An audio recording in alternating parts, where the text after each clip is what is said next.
Sejam novamente muito bem-vindos. Vamos então dar início à segunda parte desta manhã com o terceiro painel. Tecnologia e os mídia. Que futuro? Para esta discussão contamos com os seguintes oradores. Cláudia Maia, presidente da Associação Portuguesa de Imprensa. Bernardo Correia, Country Manager da Google Portugal. Salvador Bourbon Ribeiro, CEO do Grupo Bauer Media Audio Portugal, e Eurico Jardim, diretor técnico do Diário de Notícias da Madeira. Este painel vai ser moderado por Catarina Carvalho, fundadora da Mensagem de Lisboa. Olá a todos. Vamos fazer este painel como se fosse, como é o último, vocês estão todos cansadíssimos, imagino. Vamos fazer como se fosse uma espécie de continuação do Coffee Break. Ou seja, não vamos guardar para o fim as perguntas e vamos fazê-las mais ou menos no meio, depois de falarmos um bocadinho, eu passo para vocês, vocês passam para nós e vamos fazer aqui uma coisa um bocadinho mais ativa, que é para não ficarmos todos aqui a falar sozinhos. Primeira questão, que nós estamos aqui a falar, este painel é bom porque é o painel que nós podemos dizer tudo o que quisermos e não vamos ser responsáveis por nada, porque é o futuro, portanto, quem sabe o que é o futuro. Mas nós já sabemos algumas coisas. Estamos a viver tempos diferentes. Eu acho que não se falou ainda aqui de quão diferentes são os tempos desde segunda-feira da semana passada.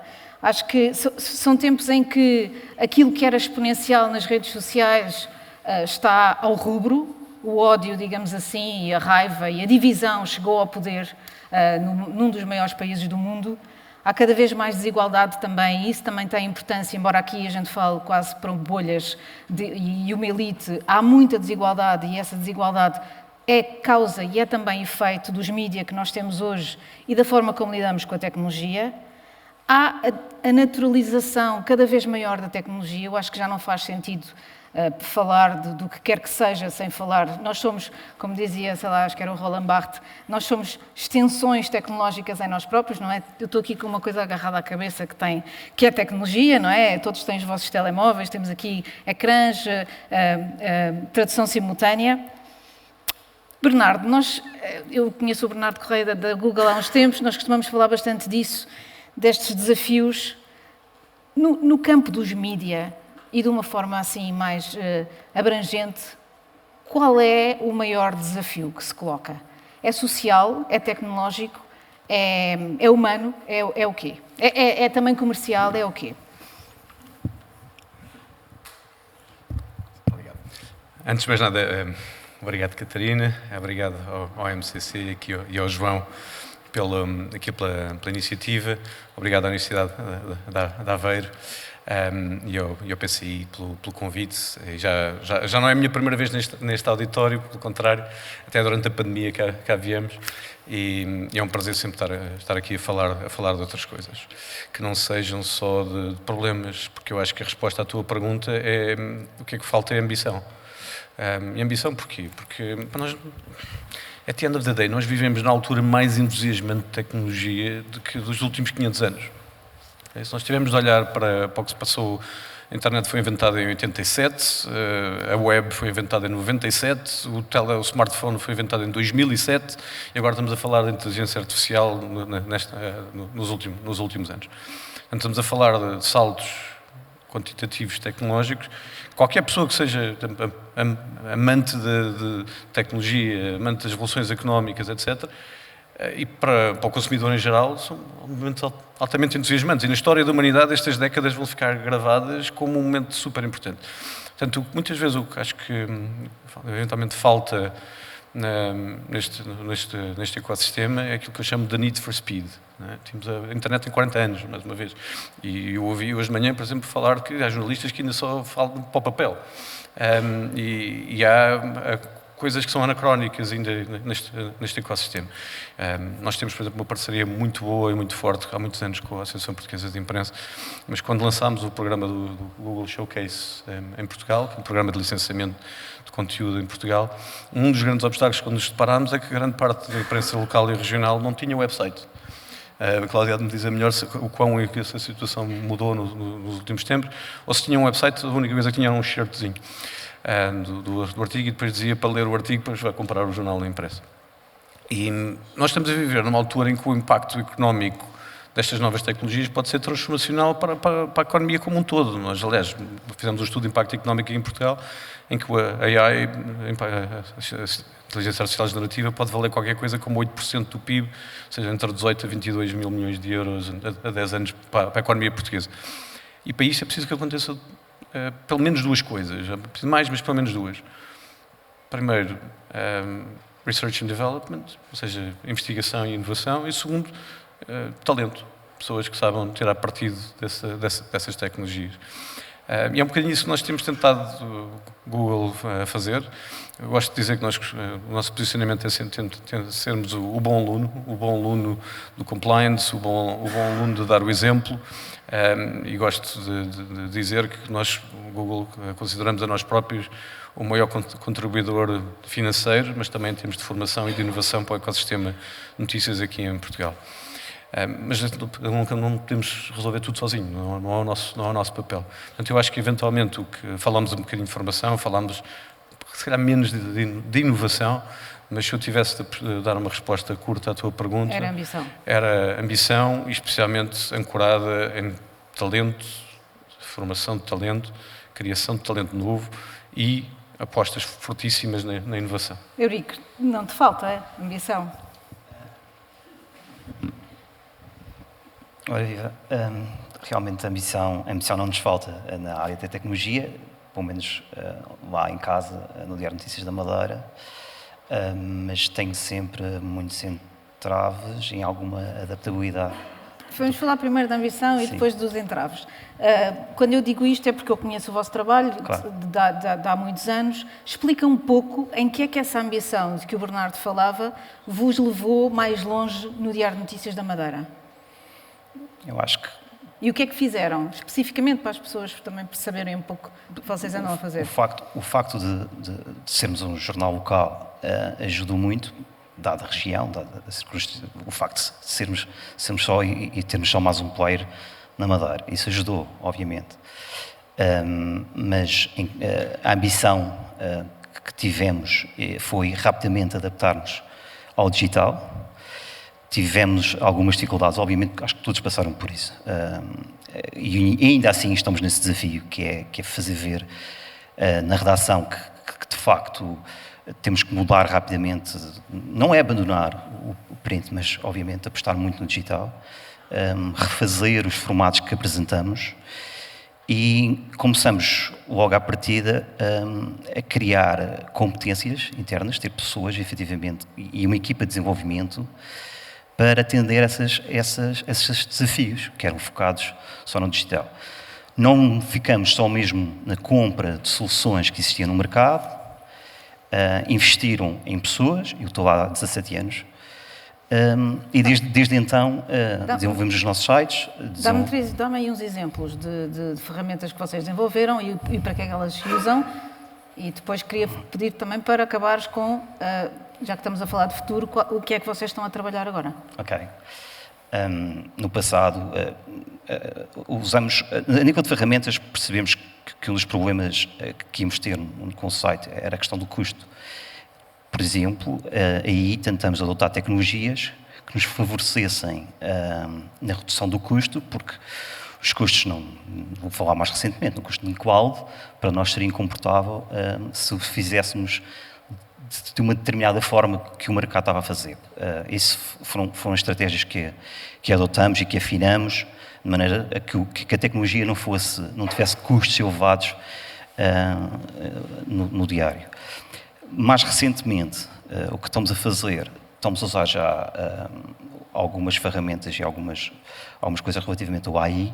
Uma delas, com as LLMs, estamos a desenvolver uma RAG, que é um Retrieval Augmented Generative, que basicamente agarra no nosso conteúdo, vectoriza, é assim que uma LLM entende o conteúdo, em vetor, e responde contextualizado, ou seja, vai permitir que as pessoas, os nossos visitantes, os nossos assinantes, possam ter uma interação, da mesma forma que tem com o ChatGPT, sobre o conteúdo que nós geramos.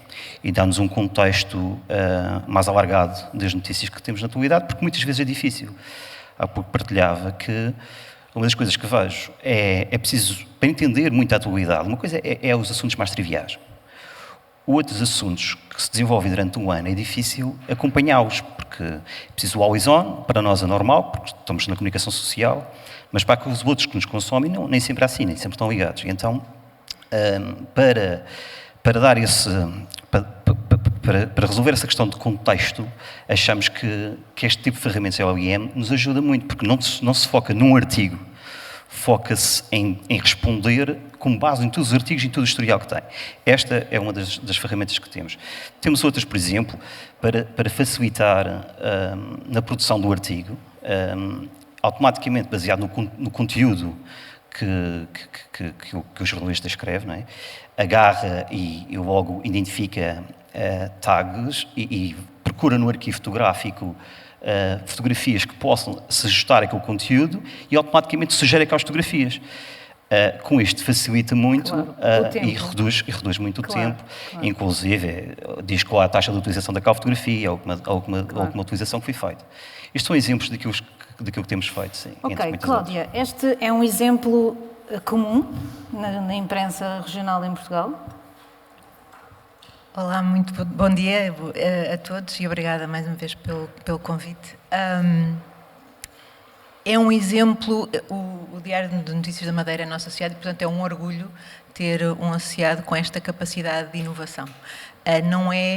Não são todos que conseguem fazer isto. Eu posso dizer-vos, por exemplo, se calhar não é do conhecimento comum, que da base de dados da ERC há 1/3 dos meios que são digitais, nativos digitais, outro terço que são papel digital e ainda há 1/3 que é só papel. Portanto, ainda não fizeram este salto.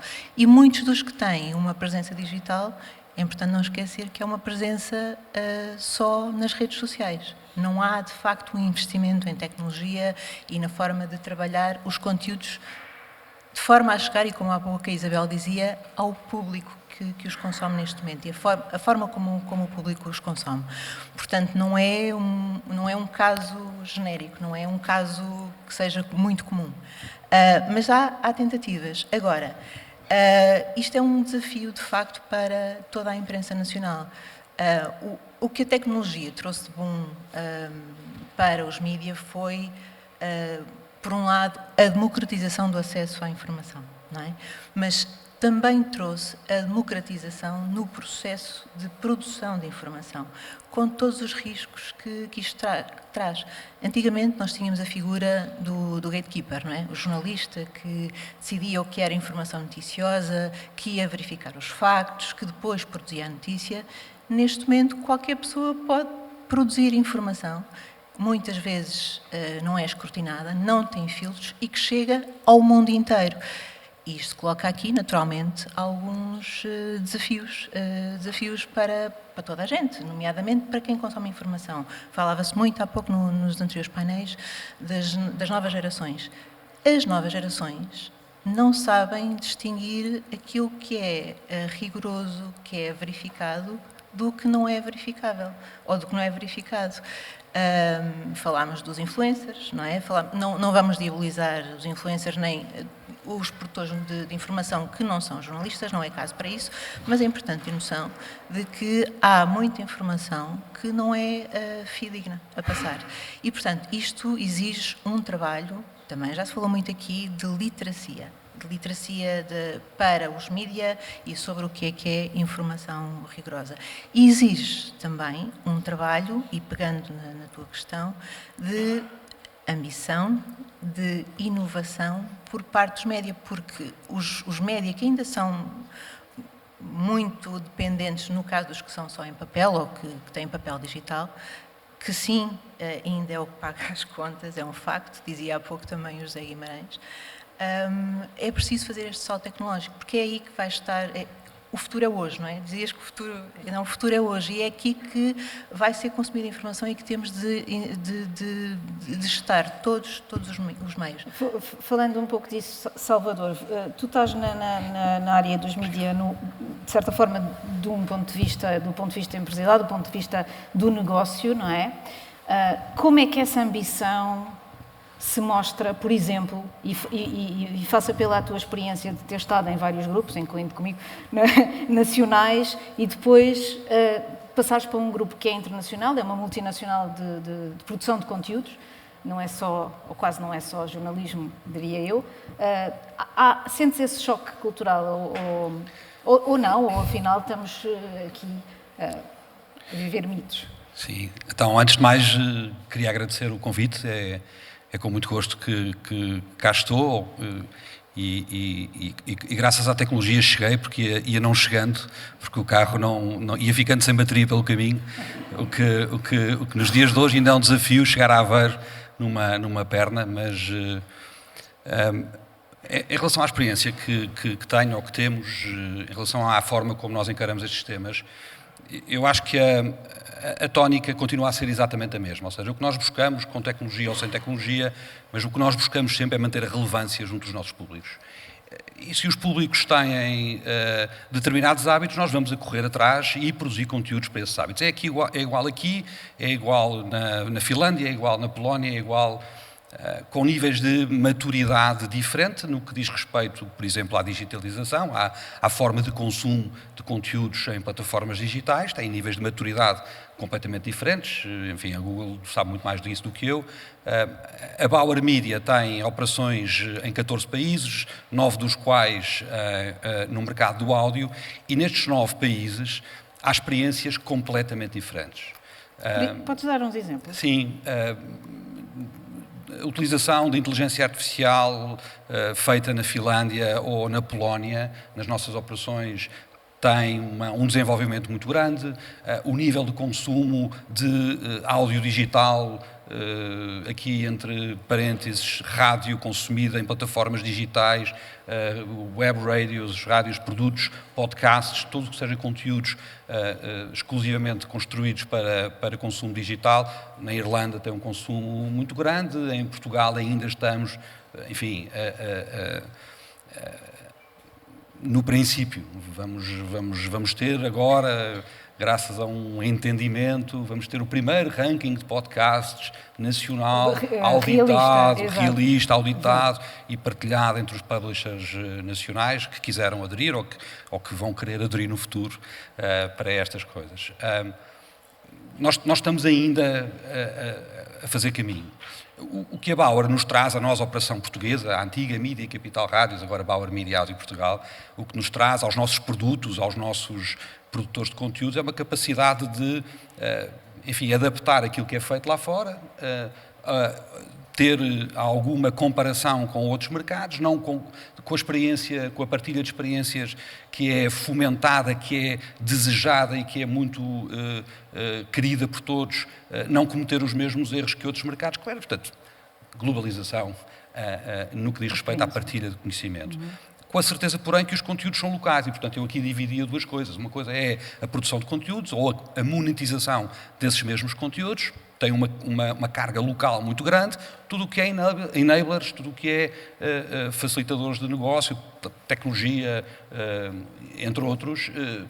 O público português não é diferente na forma de consumo, é diferente na maturidade, é diferente na forma ou na rapidez com que vai chegar. E dirias que estamos onde? Entre quem e quem?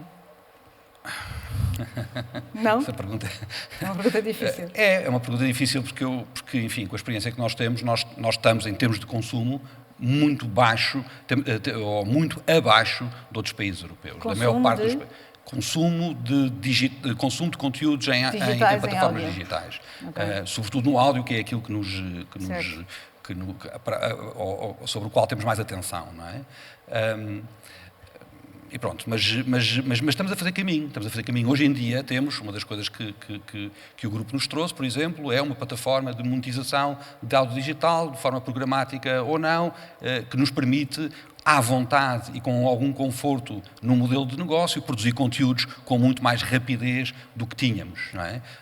E isso obviamente que é um acelerador, haja consumidores, haja públicos que adiram, e a experiência que nós temos é que uma vez disponibilizados, conteúdos relevantes, por isso é que eu punha há bocado a tónica na relevância. Aquilo que me interessa é continuar a ser relevante, aquilo que me interessa é que seja o programa da manhã da Rádio Comercial, seja outro produto qualquer que nós façamos, que mantenha relevância nos seus públicos, e a tecnologia vai ajudar nisso, à medida que os públicos também vão alterando a sua forma de consumo. Eu que tenho é que estar nessas plataformas, eu tenho é que ser consumido e produzir conteúdos para essas plataformas. Ok. Podemos começar então a nossa primeira ronda. Não sei se alguém quer fazer alguma pergunta. Ali temos duas. Vão ser duas, está bem? Duas em cada intervalo, que é para não ficar isto muito longo. Boa tarde. A minha pergunta tem a ver com a questão dos gatekeepers que falaram e pergunto se realmente consideram, se é unânime entre o painel, que a transição para as redes sociais fez com que deixasse de haver gatekeepers, porque sinceramente não me parece que seja isso. Na verdade, os gatekeepers agora passaram a ser as grandes tecnológicas e aquilo que a Catarina falou da eleição do novo presidente dos Estados Unidos vem deixar isso de forma exposta. Está ligado. Está ligado. Quando eu falava nos gatekeepers, a figura do gatekeeper já não existe como era antigamente.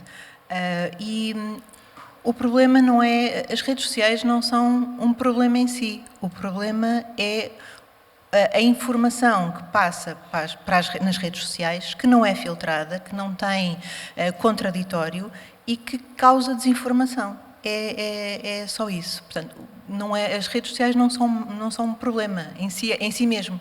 O problema é o uso que se faz dela, mas isso é, contudo, é o uso que se faz da tecnologia no geral. A tecnologia é ótima e pode ser um auxiliar enorme inclusive para os jornalistas e para as empresas de média. Agora tem a ser bem utilizada. Pegando um bocadinho nesta pergunta, Bernardo, tu achas que a tecnologia e o futuro da tecnologia é aumentar ou diminuir a regulação, o gatekeeping, a produção não será, porque seria censura, mas a difusão de notícias falsas ou mentiras, por exemplo? Acho que no painel anterior falou-se bastante nisto, eu não quero estar a entrar baseado em regulação, mas acho que qualquer pessoa que tenha lido o relatório Draghi e tenha estado ao trabalho de ler um bocadinho sobre... Aliás, esta semana a Comissão Europeia fez um esforço de anunciar medidas de simplificação regulatória. Não é desregulação que é importante, é simplificação regulatória, que é uma diferença grande. Se ninguém, no seu juízo perfeito, eventualmente dirá que não é preciso regular tecnologias como a inteligência artificial. Quer dizer, são tecnologias importantes para o futuro da humanidade. É preciso que exista um enquadramento. Agora, também é preciso que esse enquadramento seja equilibrado, que permita ao mesmo tempo abraçar a ambição que essa inovação pode trazer, ao mesmo tempo que nos proteja, nós, sociedade civil, qualquer um de nós, incluindo o próprio, tenho 3 crianças, etc., precisa que essa tecnologia não seja utilizada para fins que não são para qual é intencionado. Como um garfo, não é? Eu posso usar um garfo para comer ou posso usar um garfo para espetar nos olhos de alguém. Tipo, qualquer tecnologia pode ser usada para 2 fins. Agora, uma tecnologia tão fundamental, tão fundacional, como por exemplo a inteligência artificial, terá sempre de ter um enquadramento. Agora, a escolha é nossa, que enquadramento é que queremos ter? Queremos ter um enquadramento que seja equilibrado, que nos permita inovar em cima daquilo e ser competitivos a nível internacional enquanto players europeus? Ou queremos ter um enquadramento aqui que nos torne descompetitivos a nível internacional? Eu acho que esse equilíbrio, acho que é uma discussão importantíssima que está a acontecer a nível europeu, e ouvimos agora também várias pessoas disso a falar no painel anterior. Portanto, eu acredito que depois desta discussão toda, o mais importante mesmo é nós conseguirmos encontrar esse equilíbrio e decidirmos que nós, enquanto europeu, e olhando outra vez mais uma vez para o relatório Draghi, como é que nós vamos ser competitivos, como é que vamos inovar, como é que vamos ter escala, como é que vamos conseguir encontrar aqui as soluções tecnológicas para sermos, novamente, tipo um dos líderes da inovação a nível internacional. Portanto, eu não acho que já agora, o papel do Google não é resolver isto para ninguém, o nosso papel é dar ferramentas. Eu acho que esta ferramenta que o João mostrou agora tem por trás a Google Cloud, certo, João? Isso. Portanto, nós somos quase uma commodity por trás disto. Sim, vocês são um player, claro. Salvador, Claro, eu concordo completamente. O Bernardo há bocado dizia que são fascinantes estes tempos de evolução. Os últimos 3 anos, provavelmente nestas áreas, foram muito mais disruptivos do que os anteriores 15 e, portanto, nós estamos a acelerar. E há bocado, quando se falava de oportunidades e de ameaças, uma das oportunidades que existe grandes e uma das grandes utilidades, se quisermos, dos grupos de mídia, das marcas de mídia, tem a ver exatamente com a reputação e com a credibilidade. Commodities, como o Bernardo dizia, as plataformas, enfim, nós olhamos para elas quase como commodities, a forma de nós espalharmos, mas de conteúdos, mas com a curadoria das nossas marcas, com o selo da NAU, está aqui a Isabel, do Jornal de Negócios, da Rádio Comercial, do Expresso, enfim, são marcas que vivem da sua reputação, o seu maior ativo é a reputação e, portanto, sempre que a curadoria seja bem feita, jornalismo, mas não só, o jornalismo, no entretenimento também, eu acho que é a maior oportunidade para estas marcas, porque vai ser preciso, neste mundo aberto, e Sim. vai ser preciso essa curadoria Só cada vez pedindo mais. desculpa à pessoa que está ali, que eu sei que está com a próxima pergunta, queria perguntar-te a ti, que estás ali um bocadinho numa fronteira entre os influencers e os jornalistas e os radialistas que têm, como tu disseste, essa reputação. Isso é uma questão que vocês discutem, ou seja, qual é a credibilidade para chamarem as pessoas para o vosso meio ou para deixá-las fora e, de certa forma, também qual é a competição que elas fazem até em termos do negócio? Claro, em cada uma das marcas nós temos um ADN bem definido, nós temos coisas que são perfeitamente conhecidas de todos, sejam jornalistas, obviamente os jornalistas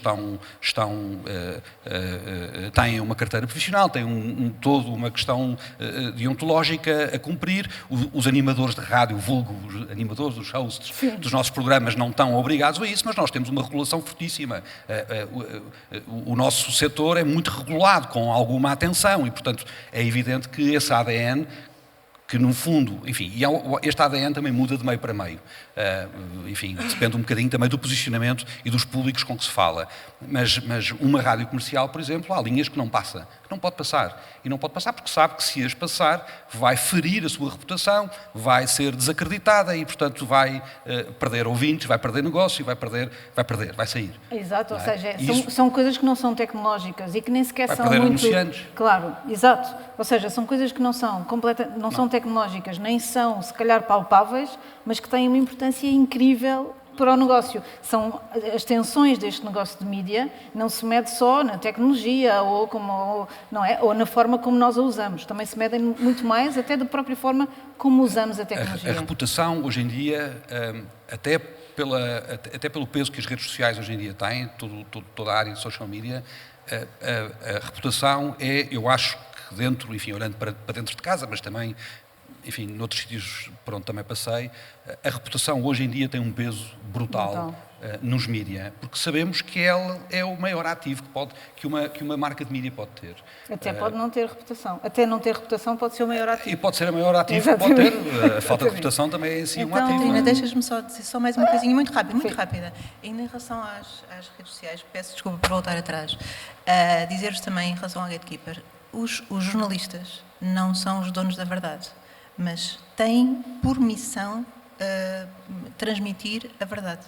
E, portanto, só por isso são diferenciadores de todos os outros comunicadores ou de todos os outros produtores de informação. Não quer dizer que os outros sejam maus, mas os jornalistas e a imprensa em geral têm essa missão. Embora às vezes não pareça. Quem é que era? Bom dia. Desculpem, não estou a ver. Carlos Eugénio Visa Press. Tá bem. Aceito as 2 desculpas. Bom dia ao painel. No fundo, a minha questão acaba por ir um bocadinho aqui na cena daquilo que está a ser discutido na pergunta que foi feita anteriormente e em tudo aquilo que acabaram de dizer. E a pergunta é o seguinte: tendo em consideração que o papel, quando é impresso, transforma-se num jornal, tendo em consideração que uma televisão, quando passa um noticiário, transforma-se num órgão de comunicação social, tendo em consideração que uma rádio, por ter notícias com jornalistas, acaba por ser um órgão de comunicação social, faz sentido ou não olhar para as plataformas que têm capítulos, páginas, o que seja, dedicados a colocar notícias, tendo em consideração que a inteligência artificial vai potenciar a criação de notícias, ou o que quer que seja, de uma forma mais automatizada, que as plataformas que o façam sejam também equiparadas a um órgão de comunicação social e que tenham e estejam sujeitas a todas as regras e toda a regulação que existe em Portugal e na Europa. Isso não, porque é que não faz? Era esta a minha questão. Obrigado. Não temos aqui ninguém da regulação, nem temos aqui ninguém das redes sociais, mas podemos, se calhar, tentar responder. Não sei quem é que quer. Cláudia, queres responder como sendo, ainda por cima, estando nesta área mais ligada ao regulador, digamos assim, como representante de uma classe? Eu não sei se tenho resposta para ti, Carlos Eugênio. Uma coisa é certa, tem de haver regras. Tem de haver regras e, portanto, se todos querem estar no mesmo espaço e produzir informação e passar informação, se calhar faz sentido que sejam sujeitos às mesmas regras. Mas não têm de ser todos jornalistas, mas tem de haver um mínimo de curadoria e, sobretudo, supervisão daquilo que é dito e daquilo que é publicado. Isso é certo. Eu não sei se respondi à tua questão. E eu acho que a tecnologia também, eventualmente, pode ajudar-nos muito com isso. Não sei se respondi à questão. Não sei se alguém mais quer dizer alguma coisa. Eu, se calhar, acrescentava só uma coisa muito rápida, que é, eu acho que falamos muito de grandes tecnológicas, etc. Parte do meu trabalho é explicar que um motor de busca é muito diferente de uma rede social. Um motor de busca alimenta o tráfego dos órgãos de comunicação social. Nós enviamos qualquer coisa como 8 mil milhões de visitas para órgãos de comunicação social por mês na Europa. Portanto, não é a mesma coisa, não são coisas, é como se fosse um quiosque de jornais gigantesco.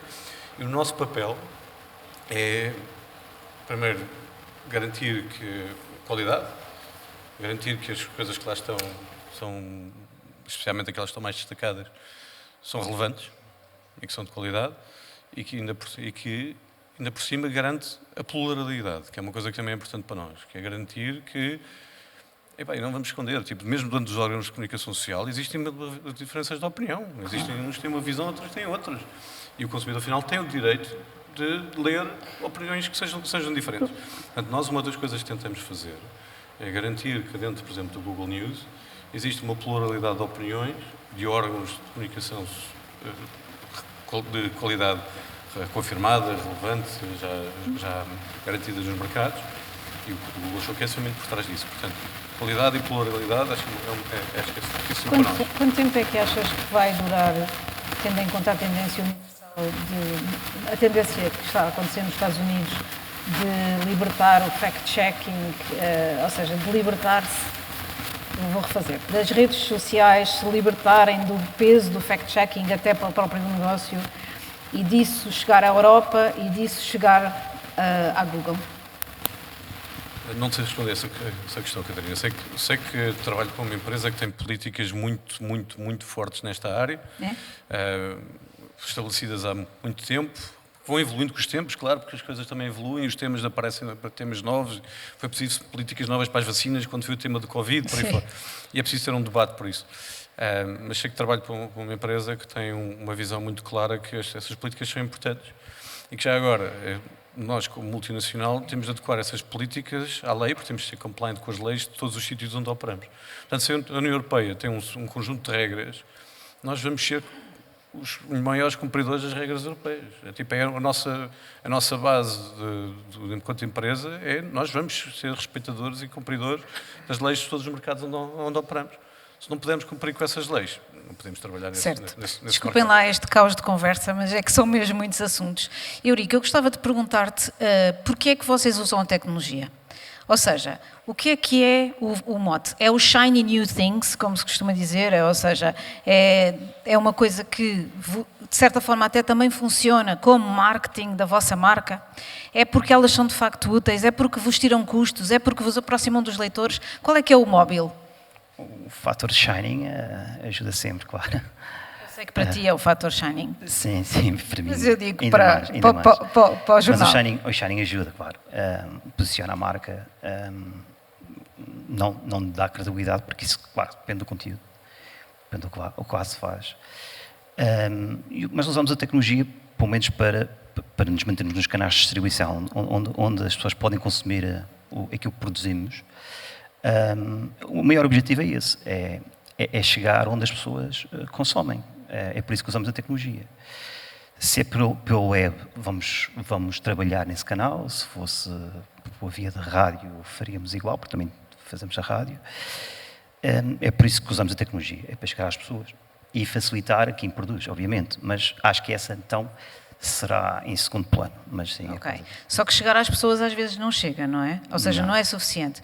Eu queria perguntar-vos a todos, fazendo desta última ronda de perguntas comuns, a tecnologia é cara, o chegar às pessoas não chega muitas vezes para tornar isso um negócio, não é?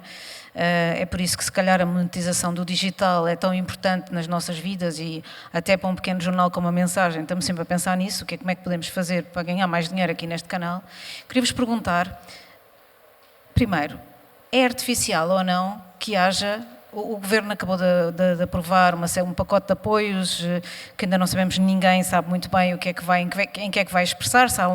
Há já uma call para investigação sobre inteligência artificial no jornalismo, há também a publicação de anúncios locais nos órgãos de comunicação social, também ninguém sabe muito bem como é que vai ser e até que ponto é que vai chegar, mas, dizendo isto, nós estivemos aqui a falar de apoios europeus para projetos, estivemos aqui a falar de dinheiro vindo de calls, etc., também para projetos. Até que ponto é que é importante e em que medida é que é importante o apoio estatal à aplicação dessas tecnologias? Se calhar começando por ti, Eurico, já que estás na Berlim. É importante se esses apoios se dirigirem aos sítios certos, às necessidades efetivas da comunicação social. Acontece muitas vezes os apoios não serem pelo menos ajustados àquilo que precisamos, mas acredito que há de servir a outros na indústria. Mas é importante porque para alavancar alguns destes projetos é preciso de facto algum apoio financeiro, outros também que faça estes apoios. Acho que mobiliza a área e a se focar em determinados assuntos que, às tantas de outra forma, ninguém olharia. Eu acho que serve também por aí. Acho que serve, acima de tudo, para mobilizar. Alavanca, exato. Sim. Acho que é mais por essa perspectiva. E, claro, a questão de se facilitar na implementação, minimizando o investimento, claro que sim, ajuda ainda mais. Essa parte é incontestável. Claro. Salvador, o vosso grupo é perfeitamente comercial, aliás, como era o seu próprio nome original, não é? Isso tem importância também para vocês? Ou é de concorrência desleal? Eu não ponho a perspectiva, não tenho essa, não acho que seja concorrência desleal, gosto de ter uma perspectiva diferente, que é, mais do que apoios estatais, gosto que o Estado não se ponha à frente. E, portanto, tudo o que seja, todas as medidas que possam convocar flexibilidade nos setores, na economia, tudo o que seja desburocratização, tudo o que seja fomento por criação de políticas públicas que promova a dinamização, eu sou completamente a favor e, aliás, quando foi esta discussão do pacote de apoio aos mídia, a nossa posição sempre foi muito essa. Nós não estamos à procura, não queremos, não achamos que seja esse o papel do Estado, estar a financiar grupos de mídia, não parece que seja esse, se o Estado conseguir desburocratizar uma série de coisas. Por exemplo? Por exemplo, nós temos que ter, enfim, não entrando em grandes detalhes, nós temos que ter acesso, nós temos que temos que saber fazer evoluir linhas de negócio que os mídia podem ter como adjacentes ao seu negócio principal, que são importantes para a robustez financeira, a sustentabilidade dos grupos de mídia. O Estado põe-se à frente enfim, desde o licenciamento de coisas, de imensas formas. E tudo o que seja convocação para essa desburocratização é sempre muito bem-vindo. Porque isso nos vai permitir ter empresas robustas, ter empresas que produzem conteúdos com liberdade, sem estar independentes destes e daqueles, incluindo o próprio Estado, ou do próprio, enfim, de todas essas forças. E, portanto, nós achamos que, mais do que Estado a apoiar e a financiar, é Estado que não se ponha à frente, que deixe as empresas privadas trabalharem e que, enfim, dentro de um quadro regulatório que existe e que todos conhecemos bem e que fará algum sentido, mas não é por acaso que, enfim, do ponto de vista da tecnologia,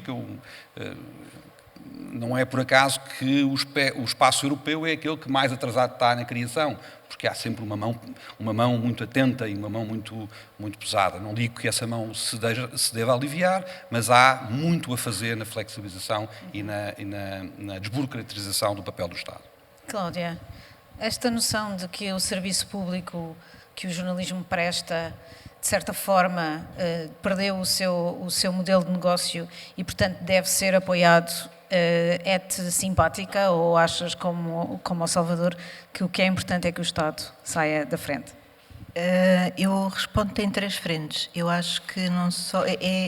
É fundamental este apoio. Eu acho que não tem de haver ingerência do Estado por prestar um apoio. Não tem nem deve haver.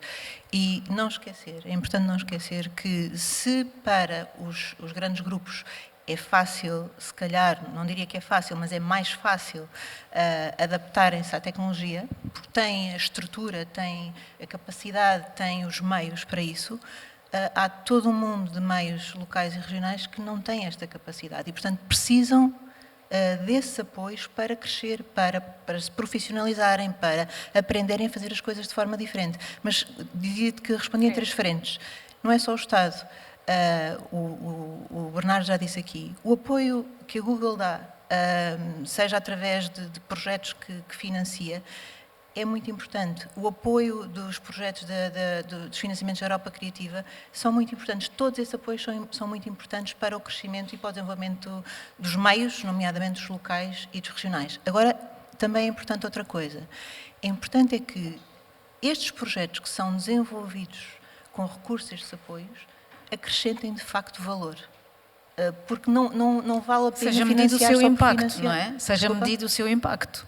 E que seja medido o seu impacto. Para saber que acrescenta um valor, tem de se medir o seu impacto. Isso não é nada. O que não se mede não se sabe, não existe, basicamente. E, portanto, é isso, tem de acrescentar valor. Porque, senão, é uma forma só de receber dinheiro para pagar as contas. E isso não é isso que nós pretendemos. Não é isso que a Associação pretende e é isso que a Associação está a tentar fazer, que é encontrar parcerias e dotar, no fundo, os associados e os meios de comunicação em geral de meios para crescerem, para estarem no digital e para se diferenciarem. Serem diferenciadores. Não é mais do mesmo. Queres responder? Se não quiseres, eu passo ali a... Não, assim, estamos a falar depois, Okay. mais de apoios estatais, mas eu acho que se calhar acrescentar apenas uma única coisa, que é um dos desafios grandes da União Europeia, falámos aqui de escala e dos 27 países, é um único país, muitos países têm a tendência de fazer o chamado gold plating da regulação, que é não só vem a regulação europeia, como ainda por cima depois os Estados acrescentam coisas em cima da regulação europeia, ou seja, acaba-se com um relatório fragmentado, um Franken Regulation Mapping. Para empresas grandes que têm departamentos de compliance grandes, multinacionais, mais processo de compliance, agora para a inovação, para as startups, navegar isso é uma loucura. A maior parte das empresas pequenas com que eu trabalho no dia-a-dia, o nosso trabalho muito aqui no Google é ajudar muitas vezes a internacionalização das empresas portuguesas, especialmente para ir buscar mercados digitais, especialmente para os Estados Unidos. A quantidade de empresas com que eu trabalho que preferem abrir primeiro o mercado americano e só depois virem trabalhar na Europa, porque é muito mais complexo trabalhar na Europa do que trabalhar nos Estados Unidos, é enorme. Eu já li algumas pessoas a abanar a cabeça. Já li 2 exemplos com que eu falei ali no coffee break. Isso acontece muitas vezes. Acho que muitas vezes o que era importante aqui, muitas vezes, é que houvesse essa consciencialização da parte do Estado e da regulamentação, como disse o Salvador, não é necessariamente sair da frente ou por esse lado ou atrás. Sim. É garantir que existe a capacidade das empresas de poderem inovar e saltar para geografias, a acrescentarem escala, a ganharem esse impacto. Existem vários exemplos bons aqui em Portugal. Aqui no Porto, por exemplo, a 7 Graus é um produtor de conteúdo global que faz isso muito bem. Existem empresas aqui em Portugal, mesmo nacionalmente, como a Mensagem, que fazem estratégias de digital fantásticas, com mais ou menor dificuldade. E o nosso papel aqui tem sido apoiar essa inovação. Por exemplo, fizemos aqui com a Mídia Livre um projeto de agenda global, fizemos com o Público um projeto chamado Megafone, trazer os jovens para o jornalismo, tentar pôr os jovens a produzir jornalismo, por aí fora. Portanto, eu acho que há aqui uma tendência grande de pensarmos em maneiras de atrapalhar e menos em maneiras de inovar. E essa ambição que eu acho que é mais importante, voltando ao início. Mais umas perguntinhas? Ok. Temos quantas? 3, é? Temos 3. Ok. Olá, bom dia. Meu nome é Vítor.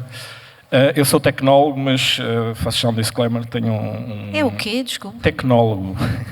Já que estamos a falar de tecnologia, mas para dizer que desde sempre admirei o dom do trabalho de um jornalista e agora sinto-me aquele tipo que faz as telas e que fica feliz na mesma quando vê a pintura, fazendo aqui uma metáfora um bocado foleira, mas pronto. Para dizer que durante muitos anos, como fui para a engenharia, sempre achei que podia ser útil à parte da informação. O tema que eu gostava de trazer tem a ver com nós em Portugal. Acho que quando falamos em jornalismo vem sempre a ideia breaking news. Eu sou um fã de formatos mais longos e isto para introduzir o tema do AI, como é que ele pode ajudar. Ou seja, em vez de estarmos aqui a perceber porque é que a Bolsa Americana desceu 3 trilhões, porque foi feito um modelo chinês, ou se falarmos do Gemini, ou do Llama, ou whatever, é preferível percebermos como é que podemos usar essas novas inovações a ajudar o jornalista a criar conteúdos de forma mais rápida e mais interessante. Okay.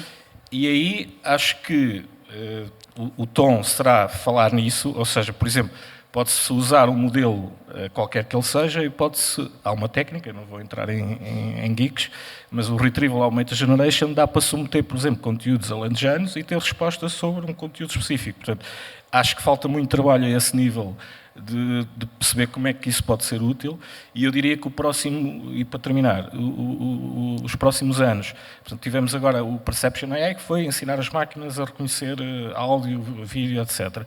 Neste momento estamos no Generative AI, que é as próprias máquinas podem ajudar a criar. Os próximos anos vai ser o chamado Agentic AI, em que os modelos podem ser usados para várias tarefas, mas aí o jornalista ou quem faz o projeto tem que sempre organizar e o chamado orquestração no terreno, dizer, eu vou, por exemplo, buscar as leis, vou ver que notícias é que há do Alentejo, vou ver o que é que está na Assembleia da República, toda essa construção tem de ser feita por cada área específica, portanto fica o desafio para, em vez de falarem se devemos ter um modelo português ou não, os modelos vão existir, vamos fazer o Agentic AI nos próximos anos.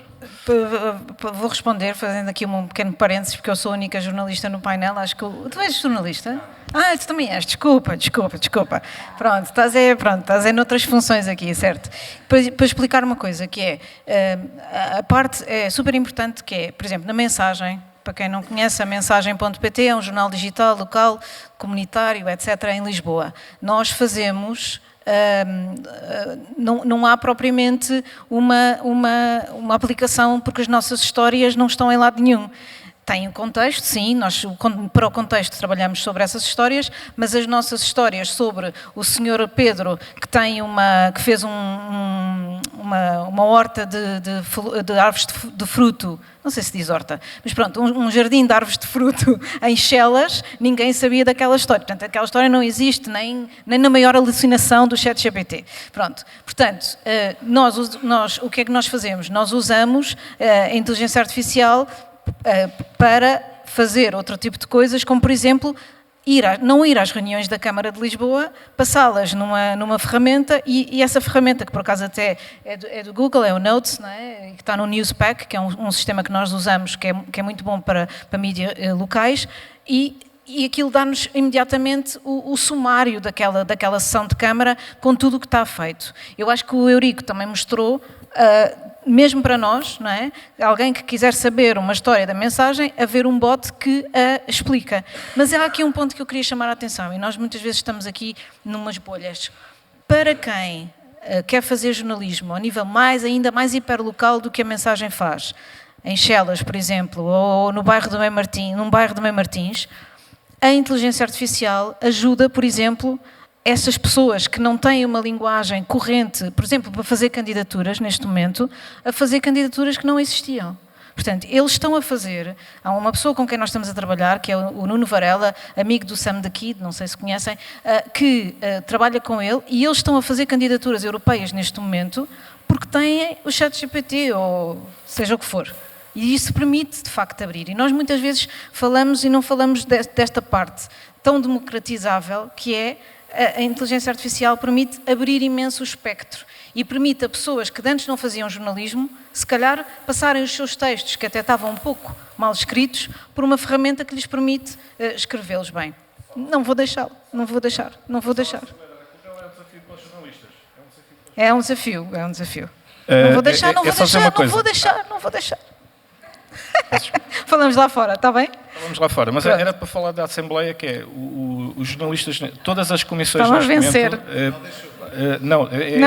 Isto é importante, que é um falou desafio. Na Assembleia Municipal, mas sabia que todas as comissões são feitas da Assembleia e nós trabalhamos para eles, não estão a ser neste momento indexadas, porque a Assembleia, como é um órgão de soberania, não pode cobrar. Sim. E eu acho que os mídias podiam se organizar e fazer um sistema... por exemplo, os mídias organizarem-se. Obrigado.